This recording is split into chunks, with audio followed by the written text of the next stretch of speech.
Hi everyone, this is Gavin from Gavin's Gadgets, and as you can see, it's not the best day for taking photos or anything because it's absolutely foggy as hell.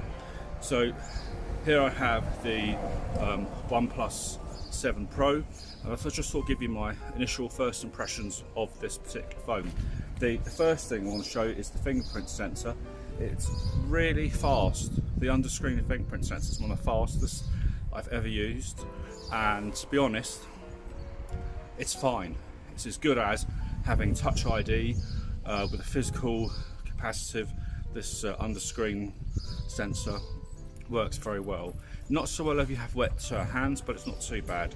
The second thing I want to talk about is the fact that it has no headphone jack, but it does allow both analog and digital USB-C to 3.5mm headphone adapters.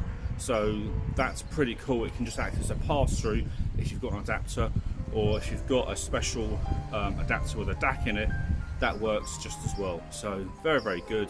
No other settings, just plug and play. Really nice. And I'll talk about the camera as the last point. The other thing I quite like is the size. It's a nice size, nice screen. The speakers are pretty good. They're not the loudest sort of stereo effect type speakers, but having that extra speaker back, bottom and top, using the earpiece does work very well. Now obviously the party piece, if I open up the camera and if I do the front, is you have this little pop-up here, and that works pretty well, to be honest. And I will have a few samples just to show you what they look like. Now I did have an update this morning. I'm just going to tell you which one that was. So I'm now on Oxygen 9.5.5 GM2 1BA. So that is the very latest. I literally only got this morning. I was having trouble with the camera before, so I really wanted to test the actual camera. But what I will say about this, the weakest point of this phone is actually the thing that OnePlus made the big thing about, is the cameras. I have not been bowled away. Focus issues, soft photos, missing shots, camera latency. By camera latency, let me show you what I mean there. There's the shutter button. Now when you press the shutter button, it's not as fast as other competing phones. And what that means is if your dog or child's moving, you may actually miss them completely and get the shot completely out of sync. But apart from that, I'll show you a few shots. I've done a few in Pro mode, and in Pro mode the focusing seems to be a bit better. So there's a lot of possibilities. Someone mentioned the Google camera port.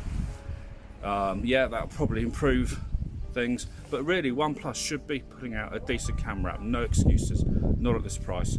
I don't miss the wireless charging. It's not a big deal.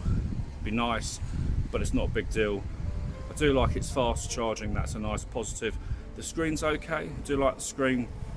The 90 Hz, I've kept that on because why would you pay that money and not use it? And it does make a difference. It makes everything feel ultra smooth. Beautiful scrolling in between menus and out, really lovely.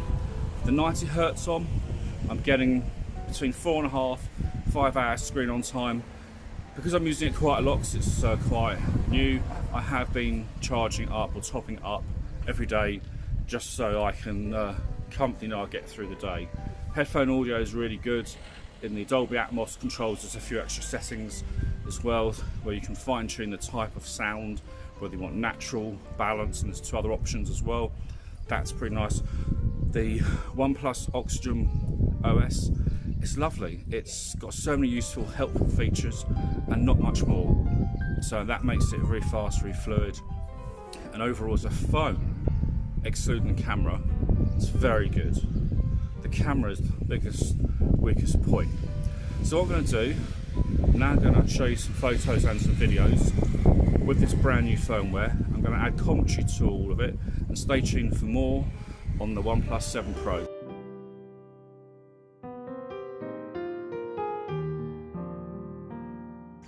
So this is the front facing camera at 1080p, default camera app. It's handheld, obviously you can see it's quite foggy, but just trying to see how the audio is as well. So handheld, on the rear cameras with the latest update, just seeing what this looks like from both audio, which is untouched, and video. It is quite windy, so that's not going to help too much. So just a quick test at 4K 60, again handheld, rear camera on the rear, and just span around. The weather's pretty awful, but still to give you some idea.